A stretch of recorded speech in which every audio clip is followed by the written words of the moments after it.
जय हिंद, जय महाराष्ट्र. मी advocate Nadeem Khan.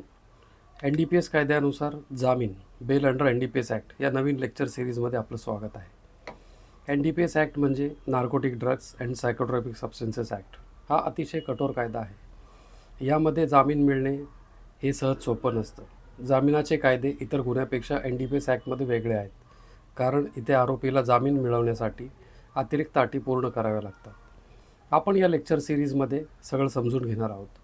NDPS ॲक्टमधील जामिनाचे वेगवेगळे प्रकार आणि प्रक्रिया, कलम 37ची महत्त्वाची भूमिका, स्मॉल क्वांटिटी, इंटरमिडिएट क्वांटिटी आणि कमर्शियल क्वांटिटी या वर्गवारीचा जामिनावर होणारा परिणाम, सर्वोच्च न्यायालय आणि उच्च न्यायालयातील महत्त्वपूर्ण निर्णय ज्यांनी NDPS ॲक्टमधील जामिनाचा कायदा ठरवला आहे, आणि सर्वात महत्त्वाचा, वकिलाने प्रत्यक्ष न्यायालयात जामिनासाठी काय काय मुद्दे मांडायला हवेत, त्याची प्रॅक्टिकली तयारी कशी करायची.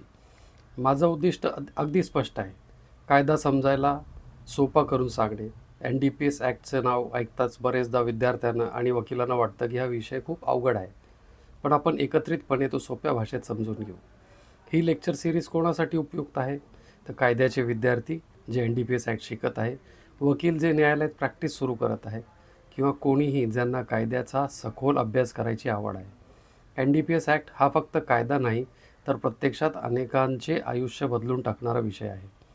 आरोपी, त्याचे कुटुंबीय आणि समाज हा सगळ्यांवर त्याचा सखोल परिणाम होतो. त्यामुळे या लेक्चर सिरीजचं महत्त्व केवळ अकॅडमिक नाही, तर खऱ्या अर्थाने सामाजिक आणि व्यावहारिक देखील आहे. या लेक्चर सिरीजमध्ये तुम्हाला रिअल कोर्ट एक्झाम्पल्स, आर्ग्युमेंट्स आणि न्यायालयीन पद्धती याबद्दल मार्गदर्शन मिळेल. त्यामुळे तुम्ही फक्त पुस्तकापुरते नव्हे, तर प्रत्यक्ष कोर्टात वापरता येईल असं ज्ञान मिळवणार आहात. तर चला सुरुवात करूया NDPS ॲक्टमधील बेल या अत्यंत महत्त्वाच्या विषयावर ही लेक्चर सिरीज.